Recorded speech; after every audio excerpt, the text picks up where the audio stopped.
I'm going to be teaching you how to use this really cool pen to get wash pen effects. This is called the Tombow dual brush, and it is in 15 black. We're going to create a little atmospheric perspective and something very simple, but it'll look something like this. It's a butterfly sitting on a branch with some flowers. So nothing too complicated, but it'll give you the idea of what your pen can do. All right, let's get started. First off, it's important that you understand what your pen can do. Got your larger point, it's called the brush tip. And this thing is really awesome for going from thick to thin lines, also known as a weighted line.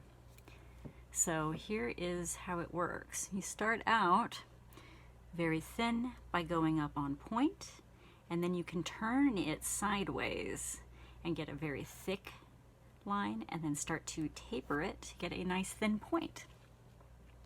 And we can make some cool spiral effects by going thin up on its side. We're gonna go flip it around. Thin again, then fat, and then thin. I'm just turning it side to point when I swirl it. And it makes a really cool design. So calligraphy uses the weighted line to create beautiful, beautiful forms.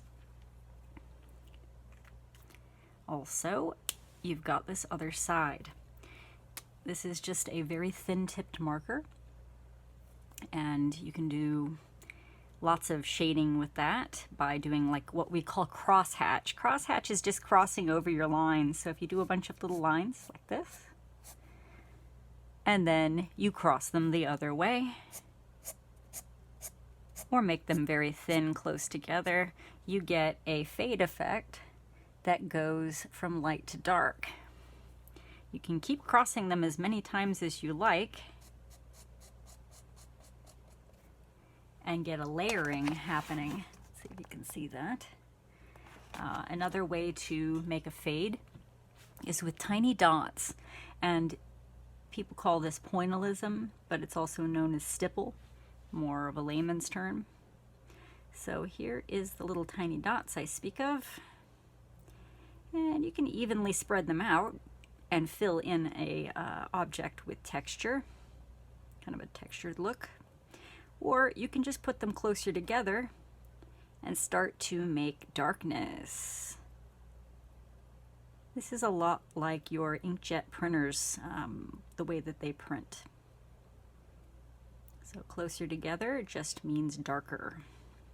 And obviously, if you're fading them out, excuse me, you're just gonna get kind of the sprinkling dissipating into the light. So it's kind of a little bit time consuming, but it's kind of fun too. So it's kind of like something to meditate on. All right, so with combinations of little dots and little cross hatches, you can get some cool effects with this as well. And then of course there is wash pen, the wash as we call it. And we're gonna do 3 little washes here, and to do a wash it's very simple. I'm just going to make a big splotch. It's unimportant what the shape is. It could be a square, it could be a circle, it could be an oval, but I'm gonna make 3 of them, irregular shapes. All right, so here they are. Now one of them I'm gonna make solid, one of them I'm going to fade from dark to light, and one of them I'm going to do a cloud effect using a paper towel. It's a very good idea to have a paper towel nearby. You can see I've used this one a little bit now already for this purpose. As you get too much ink and too much water, you just dab off on this and it makes everything better. You can also alternately dab the actual surface, and that's what we're going to do to create clouds.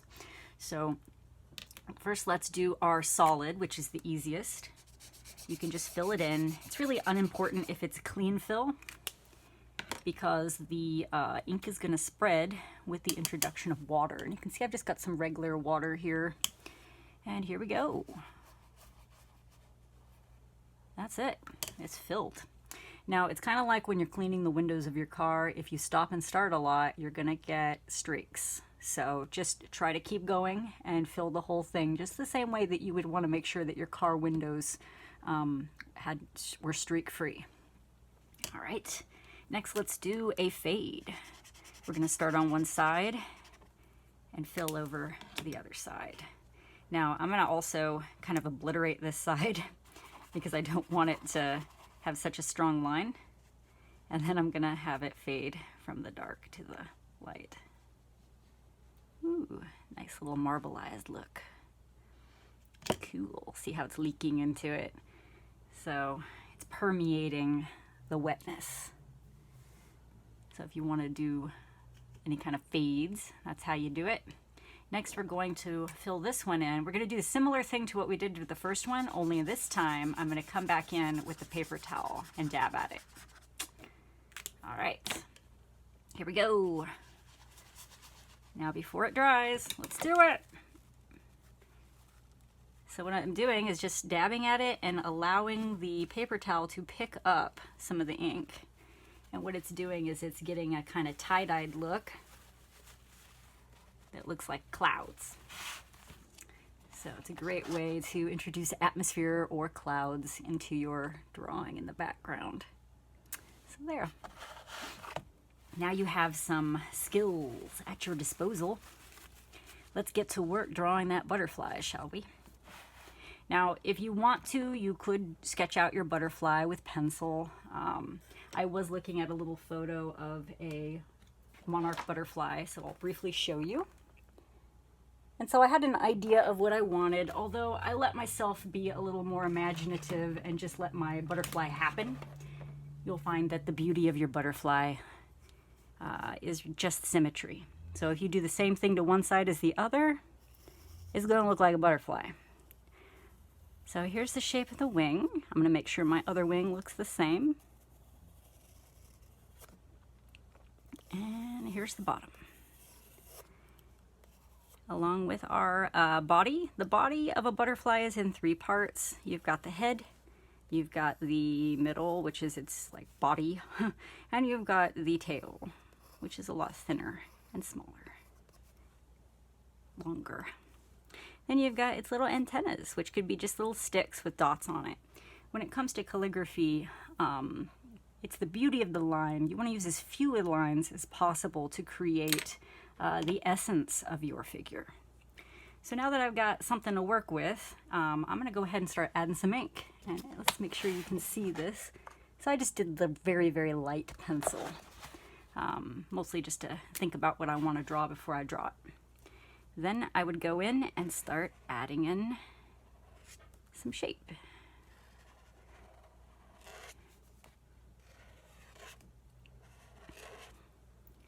And here's our little body.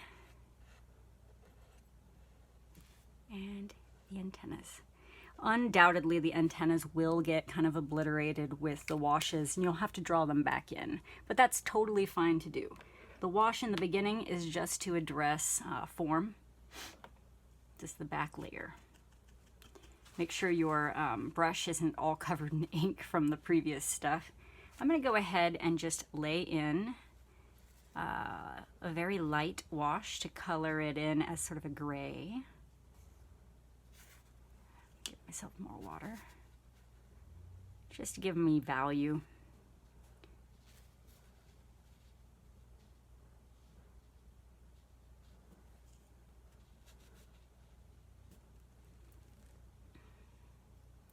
I'm going to give my little body some value too, and he's darker because he has more ink on him. While this little butterfly is drying, because you will need it to dry before you can add details to his wings, I'm going to add in a plant for him to sit on. And you could do it with the tiny tip, or you could do it with the bigger one. It's really unimportant. I think this one I'm going to add in tiny tip. Just do a few little branches coming off to the side. And do not try to do the blossoms yet. You want the blossoms to be in wash pen or just the water spreading the ink. You'll get a much cooler effect that way. All right, let's get that little blossom in there. So what I'm doing is I'm just adding water and spreading around my ink, but I'm going to actually move the ink in a dabbing motion. I'm using the side of my brush to make big strokes that give me the textural impression of blossoms. So I'm not trying to draw little individual petals. I'm just doing the shape of the blossoms and how they spring out from that plant sprig. There it goes. You can be a little messy with it, it's okay. Remember, it's about the character of it. It's okay if you obliterate his antennas, you can come back in and draw them. Okay, so I have a nice little light wash underneath. I'm going to go ahead and take a little bit more water and make sure that I have a lighter one that goes off to the side. So the more water, the lighter it will be. Okay, let's see how my butterfly is doing.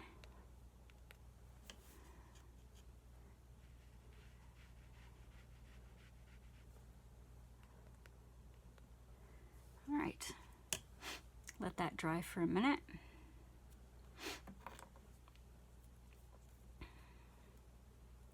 I'm going to go ahead and start adding in some detail. My butterfly is mostly dry. Here is his body again.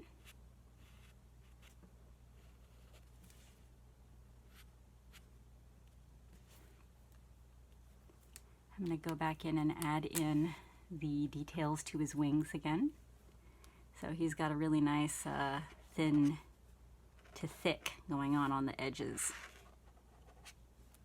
And it kind of swoops in.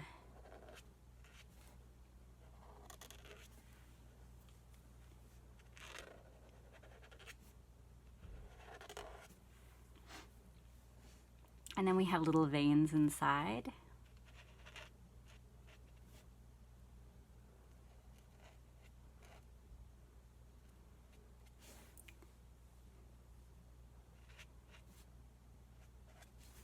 So remember, whatever you do to one side, just do it to the other. It'll look like a butterfly.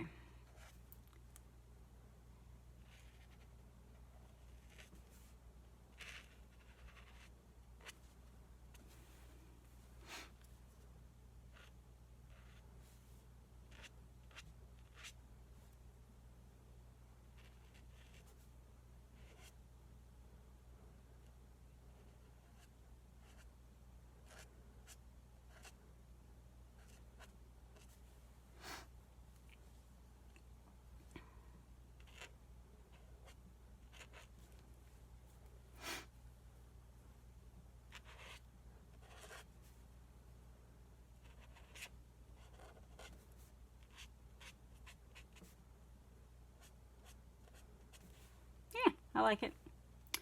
All right.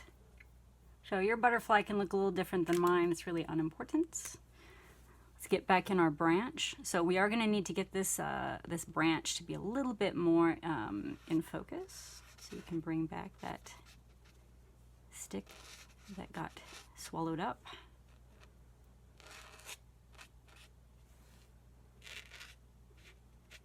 We'll fade a little bit more and use the ink to bring out some of the darker petals on that one. I'm also going to introduce a teeny tiny bit more shadow into that back one, but not too much because you want that back one to fade out. So here we go. We're going back in and adding back a little bit of a darker blossom.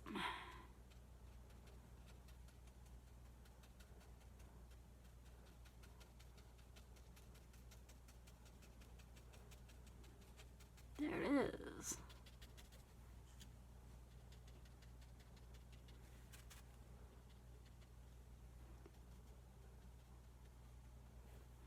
I'm going to also color in his body a little darker.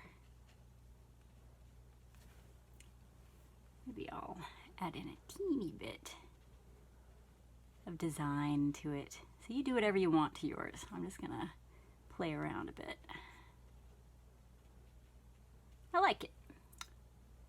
I think I can add in a few more of those little shadows to my atmospheric backdrop. If you want to add in, I don't know, an extra plant on the side, it's really up to you. Make it your own.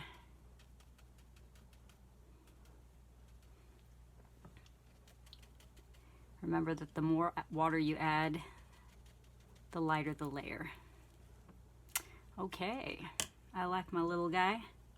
I'm gonna go ahead and sign my work. You should sign yours too, and try to use some calligraphy when you sign it. If you know how to do cursive, this is a great place to do it. This pen is great for that. So let's see if we can get it on the screen. Let's go with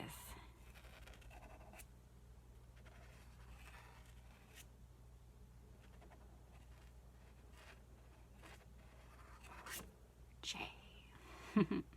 So you sign your own name, and that'll be that. Now you're ready to rock this pen and possibly do some extra credit activities with it.